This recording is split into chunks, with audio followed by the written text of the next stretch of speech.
నువ్వు అడిగితే చెప్తా ఏంటో. ఇప్పుడు మీరు లోపల వేస్తారు జగన్మోహన్ రెడ్డిని, చంద్రబాబు నాయుడు బీజేపీ ఎమ్మెల్యే ఆదినారాయణ రెడ్డి గారు అడుగుతున్నారు. కానీ తోడు ఈ దళితులు మనకు అవసరమా అని జగన్మోహన్ రెడ్డి గారు మాట్లాడుతున్నారు. దాన్ని ఎట్లా తీసుకున్నారు? ఎప్పుడు జైల్లో వేస్తారు అనే ప్రశ్న కంటే, జగన్మోహన్ రెడ్డిని ఎప్పుడు జైల్లో వేస్తారు అనే ప్రశ్న కంటే, ఎప్పుడు ఆడ ఉక్కు ఫ్యాక్టరీ కడతారు అంటే బాగుంటుందా బాగుండదా? ప్రజలకు అదే అవసరమా? మేము జైల్లో వినామా పోలేదా, మా పిల్లలతో బాగుండామా బాగలేమా, మా పిల్లలకు పెళ్ళిళ్ళు చేసినామా చేయలేదా, ఈ ప్రజలకి ఏం అవసరమన్నా నాకు తెలియకడుగుతా. మనం ఎవరి సుఖంగా ఉంటే ఏముంది, ఎవరు సచ్చే ఏముంది, బతికితే ఏముంది, ఎవరు జైలుకి పోతే వాళ్ళకి ఏం అవసరం ఉంది వాళ్ళకు? జగన్ జైలు ఎప్పుడు పెడతారనే దానికంటే ఇక్కడ ఉక్కు ఫ్యాక్టరీ ఎప్పుడు కడతావు అని అడిగింటే మేము సంతోషించింది, ప్రజలు సంతోషించిందరు. 20,000 40,000 ఇవ్వాల్సిన రైతులకు 5,000 ఇస్తానవే ఎట్లా? ప్రజలు మమ్మల్ని మెరుతో కొడతారు. 40,000 ఎప్పుడు ఇస్తావు సార్ అంటే ప్రజలు నిన్ను హర్షిస్తారు. అంటే ప్రజా ప్రయోజనాలను పరిరక్షించడానికి అడగాల్సిన ప్రశ్నలు అడగకుండా, వాటి కోసం ప్రయత్నం చేయకుండా, వ్యక్తిగతమైనటువంటి దురుద్దేశంతో జగన్ను మమ్మల్ని బాధపెట్టే కోణంలో జైలు పంపాలా మరొకటి పంపాలని దూషించే మాటలు రాజకీయాలలో పెద్ద ఫలితాలను మీకు ఇస్తాయని చెప్పి నేను ఆశించడం లేదు. ఇది కాళ్ళ సూపే తప్ప తలసూపు కాదు. ఇంకా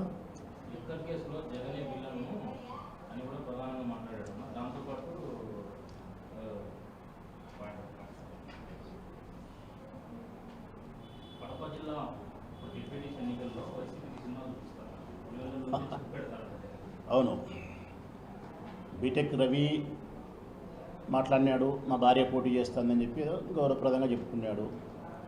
ఆదినారాయణ రెడ్డి అన్న కూడా మాట్లాడినాడు, సినిమా చూపిస్తాము రేపు ఎలక్షన్స్లో అని చెప్పినాడు. ఇంకా ఎవరెవరో వాళ్ళందరూ మాట్లాడుతున్నారు. నేను వాళ్ళన్ని ప్రశ్నలకు వాళ్లకు ఈ రాష్ట్రంలో ఉండే ప్రజలందరికీ తెలియజేయాలని చెప్పి చెప్తా ఉన్నా. రాష్ట్ర ప్రజలారా శ్రద్ధగా వినండి. ఈ పులివెందుల్లో జెడ్పీటీసీ ఎన్నిక, ఉప ఎన్నిక ఏదైతే జరుగుతూ ఉందో, ఆ ఎన్నికల్లో మాతో పోటీ చేసింది తెలుగుదేశం పార్టీ అనుకుంటున్నారా మీరు ప్రజలారా?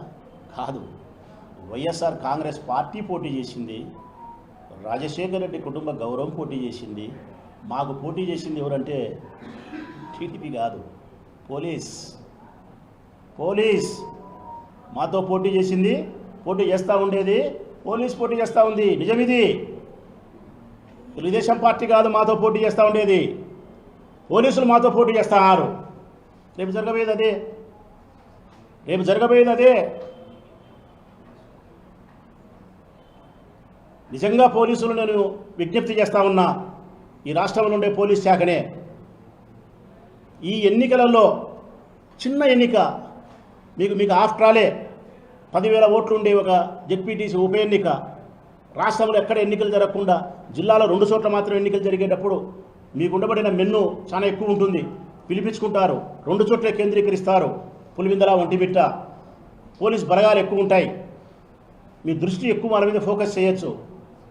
మరి నిజంగా మీరు నిజాయితీగా పనిచేస్తే మేము నా విజ్ఞప్తి ఒకటే పోలీసులకు. మొట్టమొదటిది, పులివెందుల్లో జరిగే జెడ్పీటీసీ ఎన్నికల్లో వారమే టైం ఉండేది. 5వ తారీఖు అయిపోతుంది విత్డ్రాయల్ అన్నీ, 6 నుంచి క్యాన్వాస్కి పోవాలా, 12 ఎలక్షన్ వరకు అదే 5 రోజులు ఉన్నాయి. ఈ 5 రోజులు ఒక్క గొడవ జరగకుండా, ఒక్క అవాంఛనీయ సంఘటన జరగకుండా మీరు ఎన్నికలు జరపలేరా అని అడుగుతున్న పోలీసు వాళ్ళని. మీరు జరపగలిగితే, ఒక్క గొడవ జరగకుండా, ఒక అవాంఛనీయ సంఘటన జరగకుండా జరపగలిగితే మిమ్మల్ని రాష్ట్రంలో ఉండే ప్రజలందరూ కూడా అభినందిస్తారు. మీరు సమర్థత కలిగినటువంటి పోలీసులని మిమ్మల్ని అభినందిస్తారు. నెంబర్ 2, మేము మంచోళ్ళమే పోలీసు వాళ్ళము, మీరు చెడ్డోళ్ళు, రాజకీయ పార్టీలు మీరు గొడవలు చేస్తారు. మీరు గొడవలు చేసినాక మరి మేమేం చేయాలా? మేము చేయాల్సిన పని మీరు చేయాలా కదంటే రైట్. పొరపాటున మాలో కానీ తెలుగుదేశం పార్టీలో కానీ ఎవరైనా చెడ్డవాళ్ళం ఉండి చట్ట పరిధి దాటి మేము చేస్తే, తప్పులు చేస్తే మీరు లాఠీ రులిపించాల్సిందే, పెన్ను రాయాల్సిందే. అప్పుడు ఇరువురి మీద కేసులు పెట్టగలిగితే, ఇరువురి మీద మీ పెన్ను రచనలు చేయగలిగితే, ఇరువురి మీద మీ లాఠీ జల్లు మనిపించగలిగితే ఈ కడప జిల్లా మిమ్మల్ని అభినందిస్తుంది. మూడవది మేము గొడవ జరపకుండా ఉండలేము, మా చేత కాదు.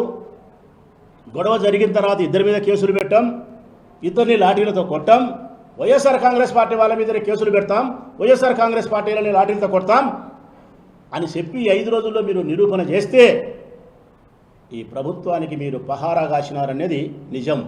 మాతో పోటీ చేసిన తెలుగుదేశం పార్టీ కాదు, పోలీస్ అన్నది ముమ్మాటికి నిజం. మరి ఈ మూడిట్లో దేన్ని నిజం చేస్తారో మీ విజ్ఞతకి నేను వదిలేస్తా ఉన్నా. కానీ మా ధర్మం మాకు ఒకటి ఉంటుంది కదా, పోలీస్ అధికారులారా. ధర్మానికి ప్రజాస్వామ్యానికి బద్ధులమైన మేం పట్టిన జెండాను ప్రజాస్వామ్యబద్ధంగా గెలిపించుకోవడానికి, చట్టానికి లోబడి ప్రజాస్వామ్యబద్ధంగా మేము గెలిపించుకోవడానికి మా ధర్మాన్ని మేము పాటిస్తాం. మీరు ఎన్ని ఆంక్షలు పెట్టినా, ఎన్ని మా పైన దౌర్జన్యాలు చేసినా, మాపై ఎన్ని కేసులు పెట్టినా, మా నాయకులను హౌస్ అరెస్ట్ చేసినా మేము చట్టానికి లోబడి ప్రజాస్వామ్యబద్ధంగా వైఎస్ఆర్ కాంగ్రెస్ పార్టీ జెండాను గెలిపించుకోవడానికి ఎంతవరకైనా త్యాగం చేసేదానికి మేము సంసిద్ధంగా ఉండాం. మా త్యాగాలను మీరు పరీక్షించాలనుకుంటే ఈ ఎన్నికను మీరు వేదిక చేసుకోవచ్చు. మా త్యాగాలను మీరు పరిశీలించాలనుకుంటే, పరీక్షించాలనుకుంటే ఈ ఎన్నికను మీరు వేదిక చేసుకుంటే కూడా మాకు వచ్చిన అభ్యంతరం లేదు. కానీ ఒక మాట అయితే చెప్పగలుగుతా, 5 రోజులు ఉంది మధ్యలో వ్యవధి, 5 నుంచి 12 వరకు. పోలీసులకు ఇష్టమైతే మా వాళ్ళని అడగకునే మాట ఇచ్చాను నేను. మా వాళ్ళని అడగలే, నేను చిన్నోడిని. మా వాళ్ళ లోపల చాలా పెద్దోళ్ళు ఉన్నారు, రఘురామరెడ్డి అయ్య, జిల్లా అధ్యక్షుడు రవీంద్రనాథ్ రెడ్డి పెద్దోళ్ళు ఉన్నారు, అవినాష్ రెడ్డి. నిర్ణయాలు తీసుకునే శక్తి నాకంటే ఎక్కువ ఉండే వాళ్ళు ఉన్నారు. వాళ్ళని అడగకుండా చెప్తానా. 5వ తారీఖు నుంచి 12వ తారీఖు వరకు ఒక 6 రోజులు అన్నా ప్రచారానికి. మీకు సమ్మతం అయితే పోలీసు వాళ్ళకు 3 రోజులు వాళ్ళు చేయమను ప్రచారం, మేము చెయ్యం. 3 రోజులు, ఏ 3 రోజులైనా వాళ్ళే కోరుకోమను. 1, 2, 3, 5, 6, 7 మేము కనపడే అన్నే కానీ ఆ మండలంలో 8, 9, 10 మేము చేస్తాం. వాళ్ళు కనపడాకమను. 11 అందరు ఇళ్లలో కూర్చుంటాం, నాయకులం వాళ్ళు మేమంతా. పోలీసు వాళ్ళు మాత్రమే ఉండండి. 12 వచ్చి ప్రజలు ఓట్లు వేస్తారు. ఎవరు గెలుస్తారో చూడు, ఎవరు గెలుస్తారో చూడు. వాళ్ళు గెలిచినట్టే, మేము గెలిచినట్టే. మేము గెలిచే సర్వసాధారణం, పులిందులో మేము గెలవడం. వాళ్ళు గెలిచే రికార్డు, గిన్నీస్ బుక్కు, పెద్ద హీరోలు వాళ్ళు అవుతారు. మేము గెలిచే ఏవి కాదు, మేము సమతమే. మరి 3 రోజులు వాళ్ళు తిరగమను, మేము కనపడం. 3 రోజులు మేము తిరుగుతాం, వాళ్ళు కనపడాకమను. చివరి రోజు అందరం ఇళ్లలో కూర్చుంటాం, పోలీసులు ఉండమను. అన్ని బూతుల దగ్గర ప్రజలు స్వేచ్ఛగా రానిండి, ఓటు వేయండి. సమ్మతమేనా? పోలీసు అధికారులు అడుగుతానా, మీరు చేయగలుగుతారా ఈ పద్ధతి? తెలుగుదేశం పార్టీ సంసిద్ధమేనా ఈ పద్ధతికి? ఇవన్నీ ఏంటి జరగవు ప్రజలారా. 6వ తారీఖు నుంచి 12వ తారీఖు వరకు ఈ జిల్లాలో, ఆ తాలూకాలో ఎన్ని దుర్మార్గాలు జరగాలనో, ఎన్ని ఘోరాలు నేరాలు జరగాలనో, ఎంతమంది మీద కేసులు పెట్టాలనో, మమ్మల్ని ఎంతమందిని జైలు పంపాలనో, ఎంతమందిని ఇంకా ఏమేమి చేయాలనో ఇవన్నీ పుష్కలంగా జరగకపోతే నన్ను అడగండి. మళ్ళీ 13వ తారీఖు నెక్స్ట్. నేను ఇంత బాగా తిరిగే నేను చెప్పిందండి భాషలో, కడప భాషలో చెప్పినా. అంతకు మించిపోవాలంటే మళ్ళీ బూతులు వచ్చాయి. అవి వద్దు బాలే, అంత కడప నా కొడుకులు బూతులు మాట్లాడతారంటారు మళ్ళీ మనల్ని. మనం నైస్గా మాట్లాడదాముగా, అదే కదా నేను చెప్పింది. ఇప్పుడు చూడు, 13వ తారీఖు మీరు 12వ తారీఖు లోపల మా మీద ఎన్ని కేసులు ఉంటాయో, ఎంతమందిని కొడతారో, వాళ్ళే కొట్టి కేసులు పెడతారో,